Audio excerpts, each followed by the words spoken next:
หมู่ที่7บ้านป่งจ้อซอย2ตำบลสันติสุขอำเภอดอยหล่อจังหวัดเชียงใหม่โดยมีพระครูสุนทรธรรมานุโยคเจ้าคณะอำเภอดอยหล่อเป็นประธานฝ่ายสงฆ์และคุณวาสนาบุญธรรมช่วยนายอำเภอดอยหล่อเป็นประธานฝ่ายคารวาสติดต่อสอบถามรายละเอียดเพิ่มเติมได้ที่โทรศัพท์0818811866บ่ได้ลืมเตรียมข้าวสารอาหารแห้งนุ่งชุดขาวมาตักบาตรกันนักๆเน้อประสูติตรัสรู้และปรินิพพานคือความสำคัญของวันวิสาขบูชาเวียนมาบรรจบครบรอบกันแล้วนาพี่น้องศรัทธาชวนกันตักบาตรทำบุญ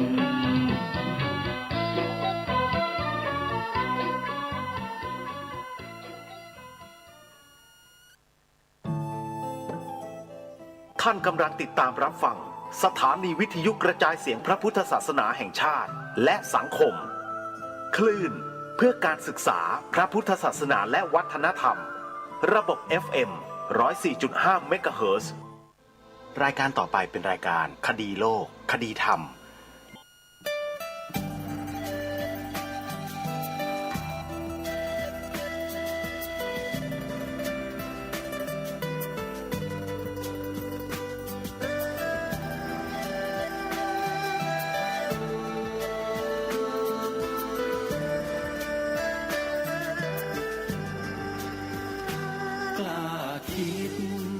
ต้องกล้าทำอย่ากลัวถ้าทำความดีเร่งศึกษาปัญหาให้ทันท่วงทีเมืองไทยจะพัฒนากว่านี้รายการดีคดีโลกคดีธรรมขอรำพันบรรยายความคิดเครื่องหมายแห่งสีทั้งสามงามถนัดขาวคือบริสุทธิ์สีสวัสดิ์หมายพระไตรรัตน์และธรรมะคุ้มจิตไทยแดงคือโลหิตเราใสซึ่งยอมสละได้เพื่อรักษาชาติศาสนาน้ำเงินคือสีโสภาอันจอมประชาถ้าโปรดเป็นของส่วนองค์จากริ้วเข้าเป็นไตรรงค์จึงเป็นสีธงที่รักแห่งเราชาวไทยทหารอวตารนำไปยงยุทธวิชัยวิชิตก็ชูเกียรติสยามประเทศไทยที่เจริญมั่นคงมาได้จนถึงทุกวันนี้มิได้เกิดขึ้นจากความหวาดกลัวยังคลาดเขลาแต่บรรพบุรุษไทยของเราทุกยุคทุกสมัยล้วนแต่มีความกล้าหาญและชาญฉลาดปกป้องเอกราชสร้างชาติให้เกิดความมั่นคงโดยมีธงแห่งพระไตรรัตน์เป็นเครื่องนำชัยจึงเป็นที่มาที่ไปของรายการคดีโลกคดีธรรมกล้าคิดก็ต้องกล้าทำอย่ากลัวถ้าทำความดีเร่งศึกษาปัญหาให้ทันท่วงทีเมืองไทยจะพัฒนากว่านี้รายการดีคดีโลกคดีธรรมรายการดีคดีโลกคดีธรรม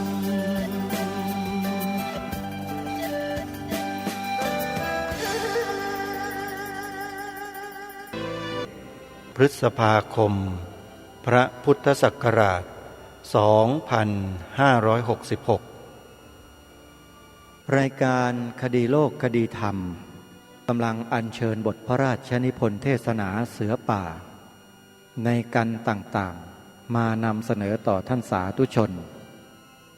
ซึ่งเป็นช่วงจังหวะเวลาที่เหมาะสมทุกการทุกเวลาทุกเมื่อและทุกโอกาสเพราะเนื่องจากว่าบทพระราชนิพนธ์เทศนาเสือป่านี้พระองค์ทรงตรัสความจริงแท้เอาไว้และวิธีการที่จะอยู่ร่วมกันในสังคมให้เกิดความสงบสุขสันติที่แท้จริงได้ทรงแนะวิธีการเอาไว้อย่างชัดเจนและทรงบอก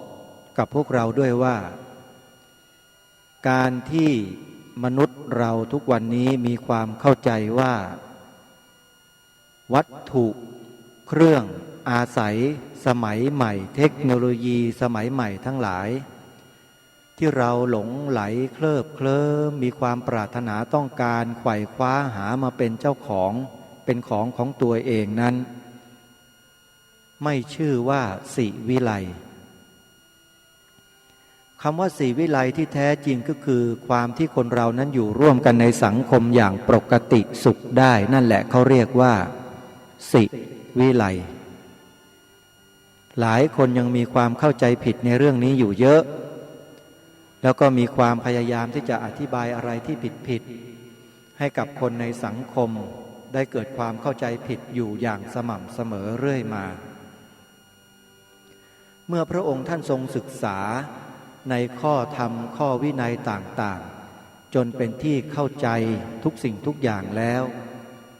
ตลอดจนถึงทรงศึกษาคัมภีร์ของศาสนาอื่นๆมาจนครบถ้วนสมบูรณ์บริบูรณ์ดีทุกอย่างแล้วจึงทรงกล้าลุกขึ้นยืนแสดงเทศนาทางพระพุทธศาสนาแก่พวกเราในรูปของเทศนาเสือป่าพวกเรานั้นมีความโชคดีกว่ามนุษย์ใดๆในโลกนี้หลายร้อยเท่าที่เรามีพระองค์ผู้ทรงเป็นผู้นำประเทศอย่างที่หาที่เปรียบมิได้นำพาพวกเราไปในทิศทางที่ถูกที่ควรเช่นนี้ทุกสิ่งทุกอย่างมีอยู่ในบทพระราชนิพนธ์เทศนาเสือป่านี้ทั้งหมดแล้วเราไม่ต้องไปแสวงหาที่อื่นใดเลยและรายการคดีโลกคดีธรรมนั้นมีความยินดีเป็นอย่างยิ่งที่ได้ทำหน้าที่ถ่ายทอดสิ่งนี้ให้กับพี่น้องประชาชนคนไทยของเราได้ร่วมกันฟังร่วมกันศึกษาเรียนรู้แล้วนำไปประพฤติปฏิบัติให้เป็นแบบเดียวกันทั้งประเทศจะเป็นได้ทั้งประเทศหรือไม่อย่างไรไม่ได้ขึ้นอยู่กับผู้นำเสนอแต่ขึ้นอยู่กับท่านทั้งหลายผู้เป็นเจ้าของประเทศกันทุกท่านทุกคนนั่นแหละว่าจะปฏิบัติตามที่พระองค์ได้ทรงพระราชทานไว้ให้นี้หรือไม่วันนี้จะขออัญเชิญบทพระราชนิพนธ์เทศนาเสือป่ากันที่16มานำเสนอกันนี้ชื่อว่าตติยะจะตุถะและเบญจมสิกขาบทนั่นก็คือศีลในข้อที่3ข้อที่4และข้อที่5ในสิกขาบท5ข้อหรือศีล5นั่นเองทรงแสดงณวันที่22พฤษภาคมพระพุทธศักราช2458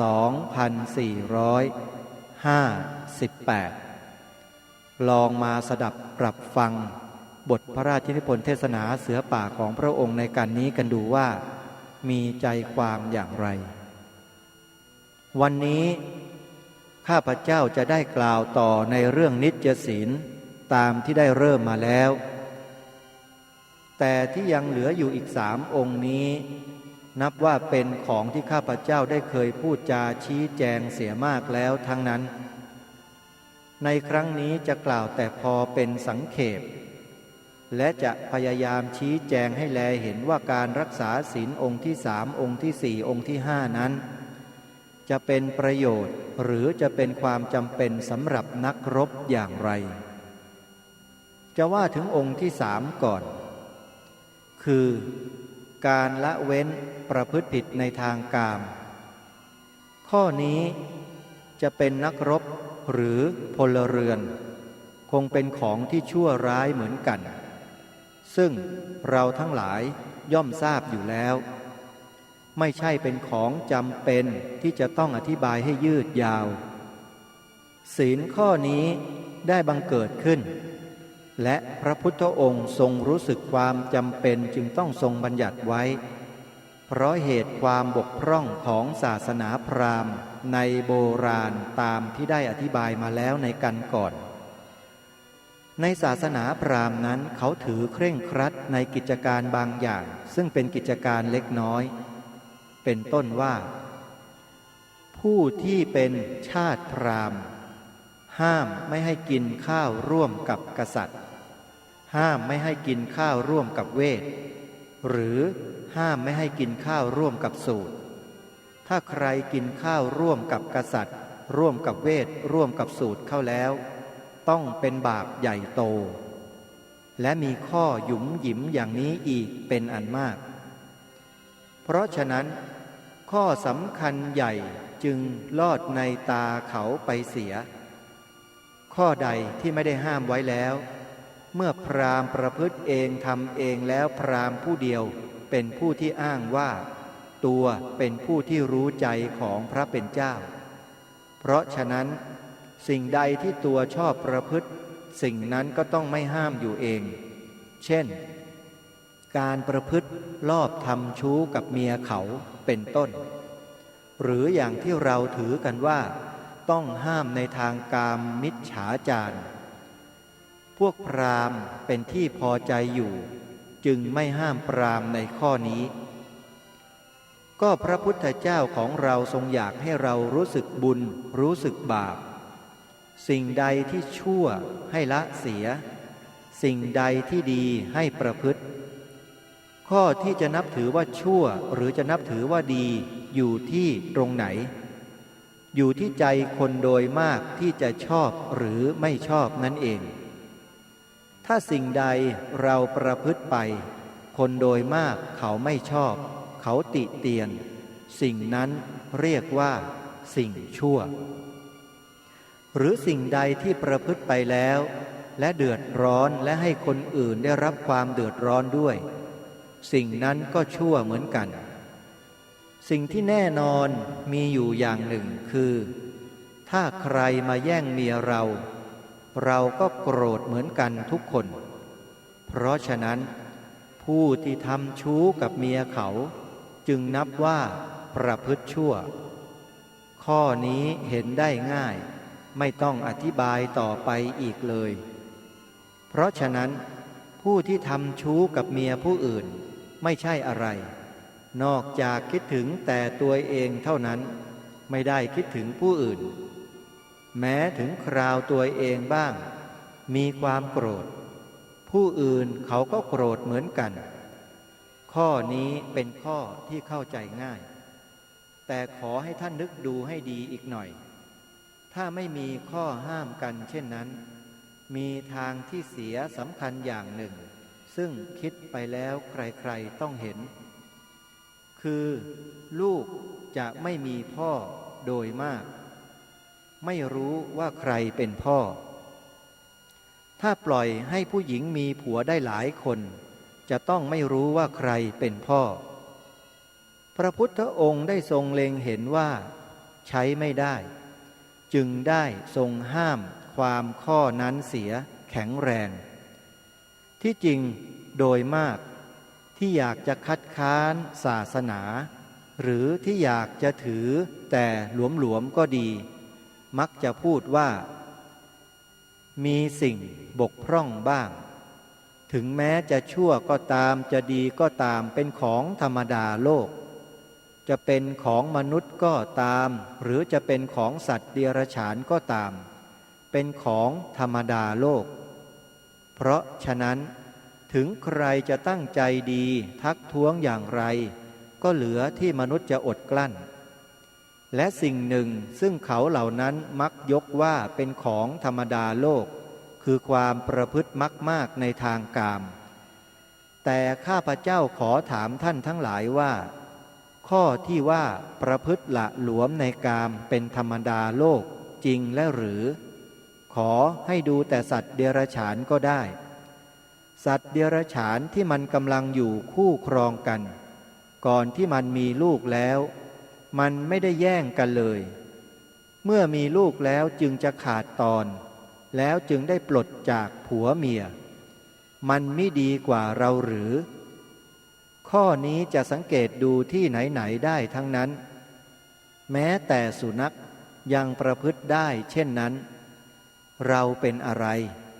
เป็นคนมิใช่หรือเราจะประพฤติเลวกว่าสุนัขอย่างไรได้น่าอายเพราะฉะนั้นข้าพเจ้าเชื่อว่าข้อนี้ไม่ต้องบอกท่าน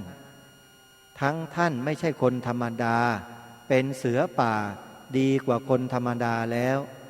ข้าพเจ้าเชื่อว่าไม่ต้องบอกข้าพเจ้าขอเอาเป็นอันเชื่อได้เสียทีว่าท่านทั้งหลายคงจะไม่ประพฤติตัวเหมือนอย่างสุนัขหรือเลวกว่าสุนัขเมื่อข้าพเจ้าเชื่อแน่เช่นนี้แล้วผู้ใดประพฤติไม่ตรงกับความเชื่อของข้าพเจ้าข้าพเจ้าจะเสียใจมากแต่ว่าตัวของผู้นั้นคงจะเสียใจมากกว่าข้าพเจ้าส่วนข้อที่ผิดในกามอาจจะเป็นได้แก่นักรบโดยเฉพาะก็คล้ายกับอย่างที่ได้กล่าวมาแล้วครั้งก่อน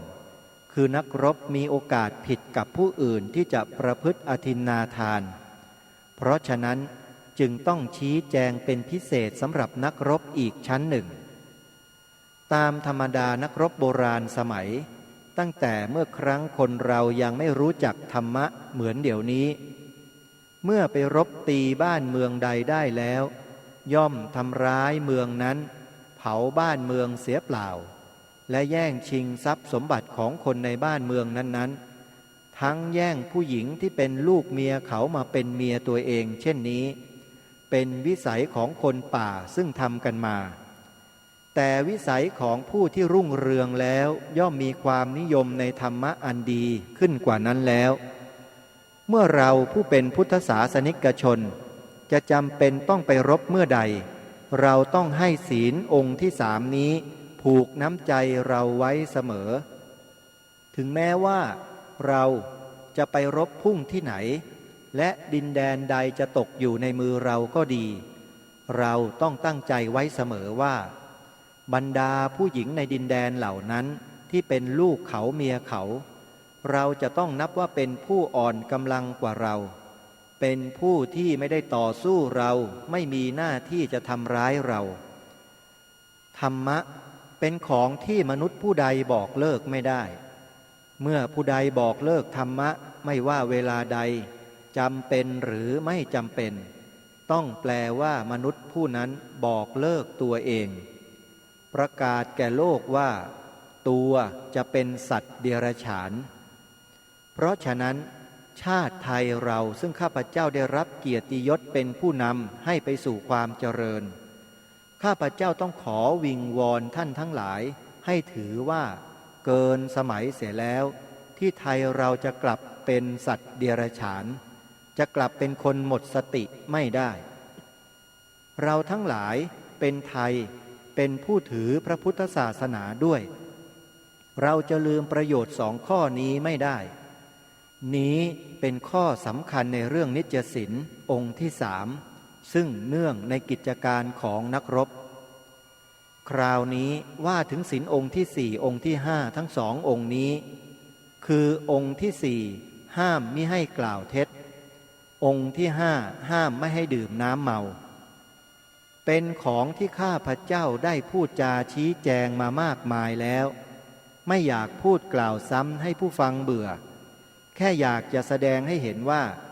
หน้าที่นักรบยังสำคัญกว่าหน้าที่คนธรรมดายิ่งเป็นนักรบแล้วจะประพฤติความชั่วร้าย2 สิ่งนี้ไม่ได้ทีเดียว ถ้าประพฤติอาจจะมีเหตุเป็นอันตรายแก่ชีวิตของเพื่อนนักรบคืออาจจะเป็นได้เพราะเหตุใดคือว่าเมื่อถึงคราวเดือดร้อนต่างว่าผู้ใดผู้หนึ่งได้รับใช้ไปสืบข่าวคราวข้าศึกให้สืบมาให้จงได้ภายในเวลา2 ทุ่มต่างว่าท่านไปและไปถึงที่ติดขัดไม่ได้ข่าวแต่ครั้นจะกลับมาโดยไม่ได้เรื่องเกรงว่าจะเสียไปและเกรงว่าจะถูกทำโทษท่านกลับบอกว่าพบแล้วข้าศึกมาอยู่ที่ถนนพญาไทแต่ข้าศึกไม่ได้มาอยู่ที่ถนนพญาไทคราวนี้เขาถามว่าข้าศึกมีกำลังเท่าไรเมื่อข้าศึกไม่มีอยู่ที่นั้นเลยจะบอกอะไรถูกจึงต้องปลดอีกชั้นหนึ่งว่าข้าศึกมีกำลัง2 กองพันทีนี้เขาถามอีกว่าตั้งหันหน้าไปทางไหนความที่ไม่รู้บอกว่าหันหน้าอยู่ทางเหนือคราวนี้รายงานของผู้บังคับกองร้อยเรื่องข่าวสำคัญต้องไปถึงผู้บังคับการให้หาตัวผู้มารายงานแล้วถามว่าแกเห็นข้าศึกอยู่ที่ไหนที่ได้บอกว่าอยู่ถนนพญาไทนั้นลืมเสียแล้วจึงบอกว่าข้าศึกอยู่ที่ถนนทรงวาดผู้บังคับการถามอีกว่าข้าศึกมีจำนวนเท่าไรที่เคยบอกว่า2 กองพันนั้นก็ลืมเสียแล้วจึงบอกไปว่าข้าศึกมีจำนวน3 กองพันครั้นถามอีกหันหน้าไปทางไหนไอ้ที่เคยบอกว่าหันหน้าไปทางทิศเหนือนั้นก็ลืมเสียแล้วจึงบอกไปว่าหันหน้าไปทางทิศใต้เมื่อได้รับคำบอกเล่าเช่นนี้ผู้บังคับการรายงานว่าข้าพเจ้าขอรายงานว่ามีข้าศึกมาตั้งอยู่ที่ถนนทรงวาดมีกำลัง3 กองพันหันหน้าไปทางใต้ผู้บังคับการมีคำสั่งให้ยกกองไปที่ถนนทรงวาดไปปราบปรามขับไล่ข้าศึกจากที่นั้นผู้บังคับการจึงมีคำสั่งด้วยวาจาให้ผู้บังคับกองยกไปณที่ซึ่งข้าศึกตั้งอยู่ตามที่รู้กันอยู่แล้วคือที่นั้นอย่างไรล่ะผู้บังคับกองจึงยกไปทางถนนพญาไทผู้บังคับการยกกองหนุนไปที่ถนนทรงวาดแต่ที่จริงข้าศึกมีกำลังตั้ง5 กองพันอยู่ที่ถนนใหม่นี่แหละแลเห็นได้ชัดทีเดียวว่าใช้ไม่ได้ทั้งนี้เพราะเหตุใดคือเพื่อรักษาเกียรติยศของตัวเอาคนไปตายเสียเป็นก่ายกองผลของการปลดก็เป็นเช่นนี้คราวนี้ว่าถึงองค์ที่5คือการดื่มน้ำเมาพวกที่เป็นนักรบต้องแลเห็นความลำบากของการดื่มน้ำเมาเวลาปกติจะเป็นอะไรไม่สำคัญแต่เมื่อเราต้องไปทำการงานซึ่งจะต้องใช้สมองถ้าเราเคยกินเหล้าเสียแล้วจนติดพอเห็นเหล้าเข้าเราอดไม่ได้อย่างที่เขาเล่ากันว่าผู้ที่ติดเหล้ามากๆแม้แต่พอแลเห็นธงแดงก็อ้วกเสียแล้วถ้าเห็นข้าศึกถือธงแดงมาก็อ้วกเช่นนี้จะเป็นอย่างไรข้าศึกเขาก็หัวเราะเยาะเราแย่คราวนี้ต่างว่าเรากินเหล้าไปยืนยามเราไปยืนสบายอุ่นสบายลมจะพัดก็ไม่รู้สึกคราวนี้ข้าศึกมาเข้าจริงหรือไม่ใช่ข้าศึกก็ได้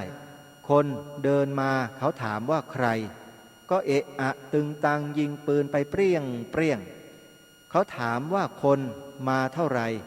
ตอบว่า10 คนบ้าง8 คนบ้างหรือมันไม่ได้มาอาจจะเห็นเป็นมาก็ได้หรือมาเข้าจริงว่าข้าศึกมันหลอกก็ได้ข้าศึกมันมักทำได้ตามใจมันไม่ค่อยตามใจเราคือมันเลือกเวลาที่เราไม่รู้สึกโดยมากมักจะไปโดนเข้าเวลาที่เราไปหลงเพลินเขาย่องเข้ามาเวลาที่เรากำลังสบายลมพัดเย็นสบายยิ่งลมพัดเฉยๆกำลังพิงต้นไม้สบายเขาล้อมสบายแน่เพราะฉะนั้นท่านทั้งหลายคงจะเข้าใจการที่ข้าพเจ้าพูดเป็นของที่ควรจะเห็นกันได้ง่าย ไม่ใช่จะต้องห้ามปรามกันมากมาย ห้ามตัวเราเองดีกว่า เราก็เป็นผู้ใหญ่ด้วยกันแล้ว ไม่ใช่เด็กเล็กๆสิ่งใดที่กีดขวางแก่กิจการของเราก็ทิ้งได้ถ้าเป็นส่วนพวกทำงานที่มีกิจการประกอบแล้วสิ่งใดที่ทำให้เสียประโยชน์แก่กิจการนั้น เราคงต้องเว้นเองไม่ต้องมีใครห้ามมิได้เพราะฉะนั้นเราทั้งหลายที่เป็นนักรบเสือป่าก็ดีทหารก็ดีที่มีหน้าที่กิจการเร่งรัดก็ต้องใช้สมองให้โปร่งอย่างน้อยต้องทำตามคำสั่งของนายให้มั่นคงมีอีกอย่างหนึ่งเราต้องการในตาสว่างเห็นอะไรเห็นจริงต้องการหูไวเมื่อมีเสียงแกรกกรากแล้วต้องได้ยินทีเดียวเมื่อต้องการเช่นนี้แล้วสิ่งใดทำให้เสียประโยชน์สิ่งนั้นต้องละเว้นเพราะฉะนั้นท่านทั้งหลายที่เคยไปซ้อมรบกับข้าพเจ้าคงได้สังเกตว่าบางเวลาห้ามไม่ให้สูบบุหรี่การสูบบุหรี่ที่จริงไม่ใช่เป็นของชั่วร้ายอะไรแต่เวลาสูบบุหรี่เป็นของอย่างที่จะนำให้ข้าศึกเข้ามาก็ได้การสูบบุหรี่จึงต้องห้ามเมื่อได้พูดกันกับท่านทั้งหลายโดยตรงๆเช่นนี้แล้วก็เป็นอันหมดข้อความนิจศีลที่ข้าพเจ้าได้ตั้งใจอธิบาย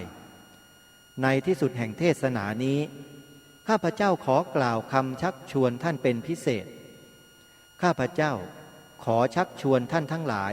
ให้ระลึกถึงคุณพระพุทธเจ้าขอให้ระลึกว่า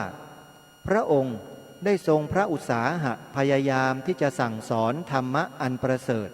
อันเป็นเครื่องคุ้มครองใจเราทั้งหลายย่อมทรงพระเมตตากรุณาแก่เราทั้งหลายยิ่งเสียกว่าบิดามารดาเพราะฉะนั้นเป็นหน้าที่ของเราผู้ได้รับคำสั่งสอนโดยความกรุณาของท่านแล้วควรต้องประพฤติกตัญญูรู้คุณพระพุทธเจ้าที่ทรงเป็นผู้นำหนทางให้เราแลเห็นสิ่งที่ดีงามจูงให้เรารู้จักประพฤติชอบเป็นผู้จูงเราให้พ้นจากความชั่วมาเป็นคนดีเป็นที่นับหน้าถือตาเมื่อต่อไปคนในโลกรู้จักพวกเราคนไทยดีมากขึ้นแล้วจะช่วยกันทำให้เขาต้องพูดว่าเราชาวไทยเป็นคนชาติหนึ่งซึ่งควรนับว่าเป็นตัวอย่างในความประพฤติอันดีงามตั้งอยู่เป็นธรรมไม่เบียดเบียนเพื่อนบ้านไม่คิดตั้งใจปองร้ายต่อผู้ใดขอจงให้ปรากฏแก่โลกบ้างว่าเรา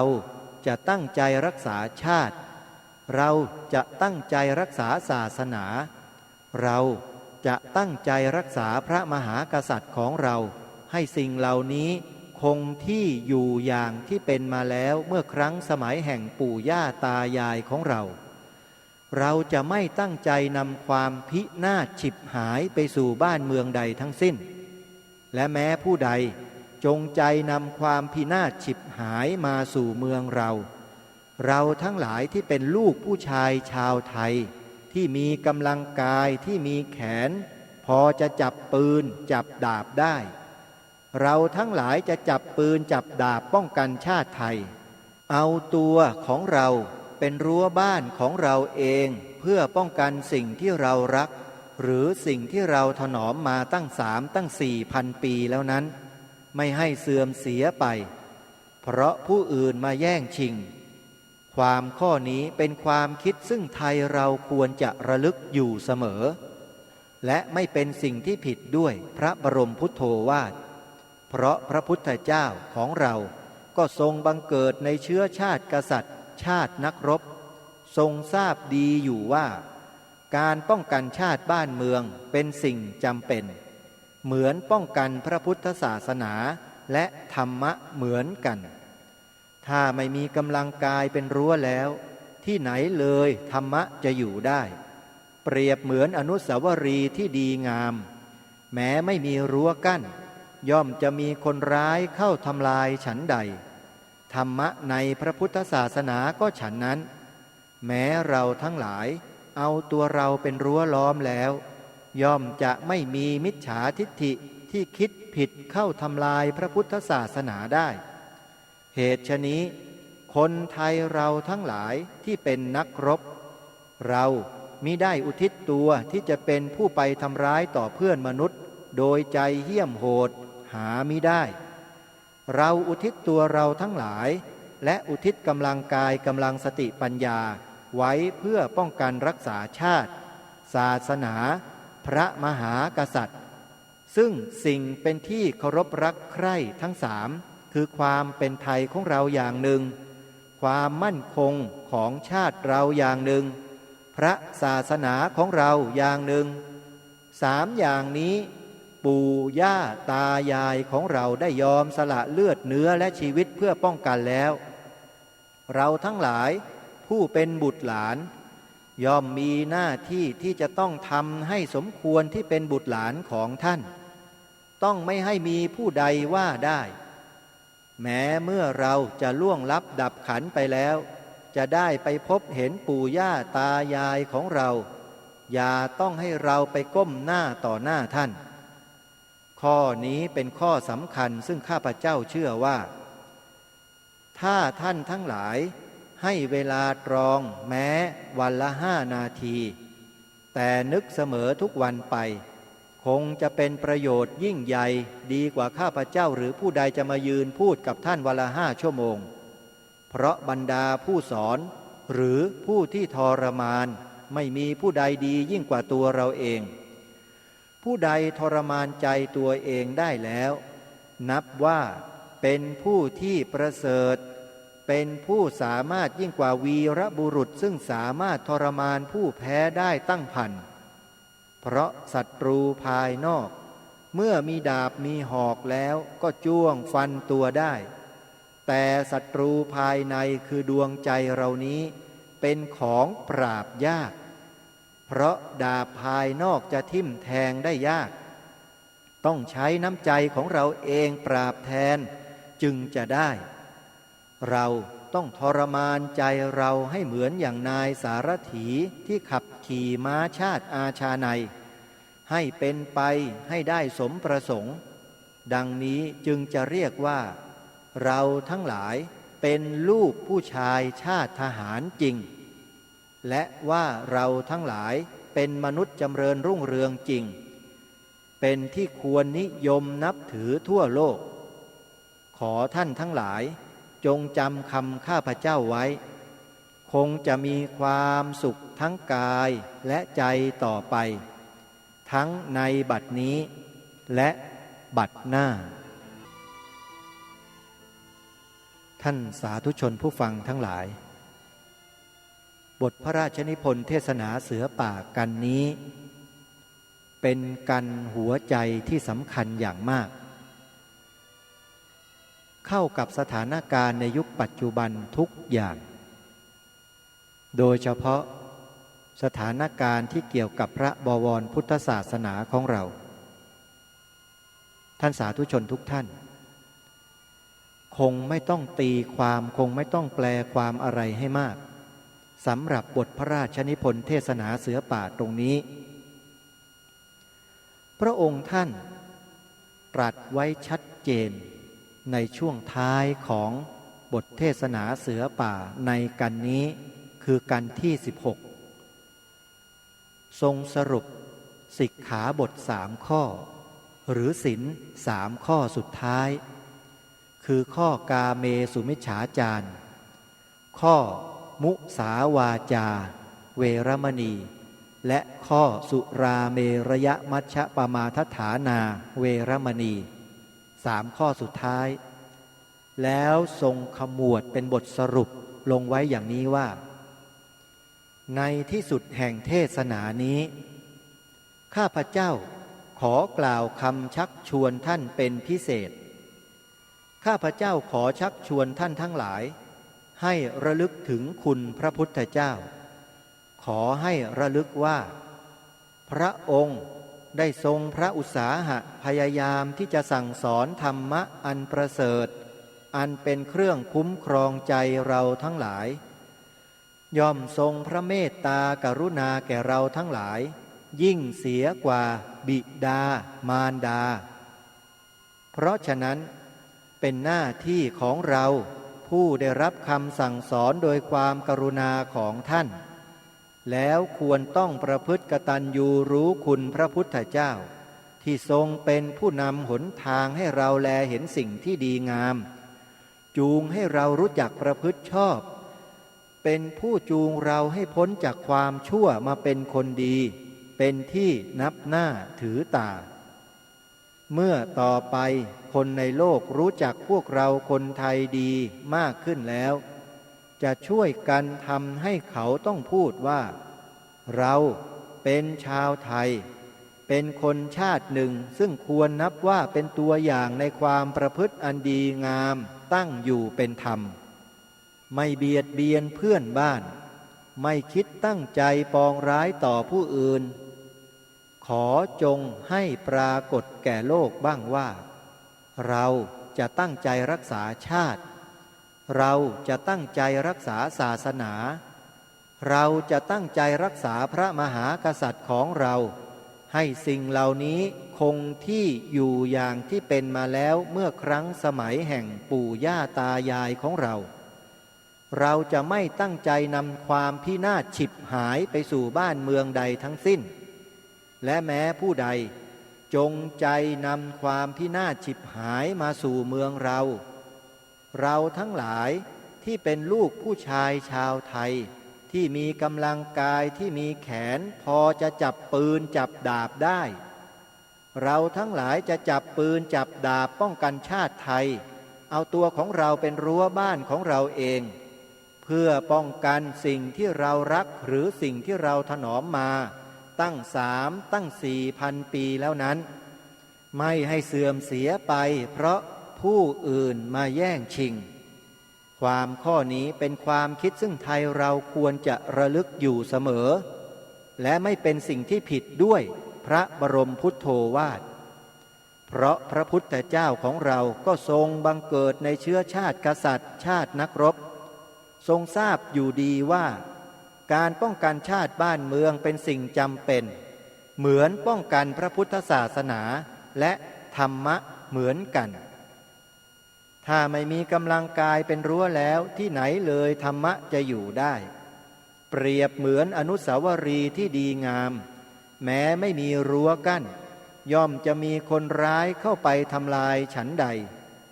ธรรมะในพระพุทธศาสนาก็ฉันนั้นแม้เราทั้งหลายเอาตัวเราเป็นรั้วล้อมแล้วย่อมจะไม่มีมิจฉาทิฏฐิที่คิดผิดเข้าทำลายพระพุทธศาสนาได้เหตุฉะนี้คนไทยเราทั้งหลายที่เป็นนักรบเรามิได้อุทิศตัวที่จะเป็นผู้ไปทำร้ายต่อเพื่อนมนุษย์โดยใจเหี้ยมโหดหามิได้เราอุทิศตัวเราทั้งหลายและอุทิศกำลังกายกำลังสติปัญญาไว้เพื่อป้องกันรักษาชาติศาสนาพระมหากษัตริย์สิ่งซึ่งเป็นที่เคารพรักใคร่ทั้ง3คือความเป็นไทยของเราอย่างหนึ่งความมั่นคงของชาติเราอย่างหนึ่งพระศาสนาของเราอย่างหนึ่ง3อย่างนี้ปู่ย่าตายายของเราได้ยอมสละเลือดเนื้อและชีวิตเพื่อป้องกันแล้วเราทั้งหลายผู้เป็นบุตรหลานย่อมมีหน้าที่ที่จะต้องทำให้สมควรที่เป็นบุตรหลานของท่านต้องไม่ให้มีผู้ใดว่าได้แม้เมื่อเราล่วงลับดับขันไปแล้วจะได้ไปพบเห็นปู่ย่าตายายของเราอย่าต้องให้เราไปก้มหน้าต่อหน้าท่านญาติโยมสาธุชนทุกท่านการที่พระองค์ท่านทรงนำพวกเราให้สละชีพสละชีวิตเพื่อรักษาชาติรักษาศาสนาของชาติรักษาสถาบันพระมหากษัตริย์ของชาติไทยของเรานี้ท่านทั้งหลายจะมัวมาเกี่ยงมางอนอะไรกันอีกสำหรับการทำหน้าที่ตรงนี้กันเล่ามีอย่างเดียวเท่านั้นที่เราจะต้องช่วยกันบอกช่วยกันกล่าวให้ญาติพี่น้องไทยของเราให้ช่วยกัน แล้วถ้าใครมันมาขัดขวางในสิ่งนี้ที่พวกเรากำลังจะกระทำกันอยู่นี้มันผู้นั้นนั่นแหละคือศัตรูของพวกเราโดยแท้ให้มันมาขัดขวางกันจริงๆเถอะจะได้รู้รายการคดีโลกคดีธรรมชัดเจนในเรื่องนี้ที่สุดแล้วก็ยังยืนยันอยู่ตลอดเวลาว่าขอทำหน้าที่นี้ตามพระบรมราโชวาทของพระองค์ท่านที่ได้ตรัสไว้ในบทพระราชนิพนธ์เทศนาเสือป่านี้ตลอดชีวิตที่ยังเหลืออยู่นี้แล้วก็จะชวนพี่น้องคนไทยเราทุกคนด้วยให้ลุกขึ้นมาทำหน้าที่ตรงนี้ด้วยกันขอบอกว่าศัตรูทั้งหลายเอ๋ยพวกเจ้าอย่ามาขัดขวางให้เสียเวลาเปล่าถ้าพวกเจ้าต้องการจะทำลายพระพุทธศาสนาทำลายชาติบ้านเมืองนี้ทำลายพระมหากษัตริย์ของพวกเราพวกเจ้าจงคิดให้ดีพวกเราคงยอมให้การกระทำเช่นนี้เกิดขึ้นกับประเทศชาติบ้านเมืองของพวกเราไม่ได้รายการคดีโลกคดีธรรมจะขอเป็นผู้นำปลุกจิตสำนึกของพี่น้องคนไทยขึ้นมาให้หมดเพื่อรักษาในสิ่งที่พระองค์ท่านได้ทรงฝากไว้คือชาติพระศาสนาของชาติและสถาบันพระมหากษัตริย์ท่านสาธุชนทุกท่านวันนี้เวลาของรายการหมดลงพอดีไว้พบกันใหม่ในกันต่อไปขอความสุขสวัสดีจงมีแด่ท่านสาธุชนผู้ฟังทุกท่านทุกคนเทินขอเจริญพร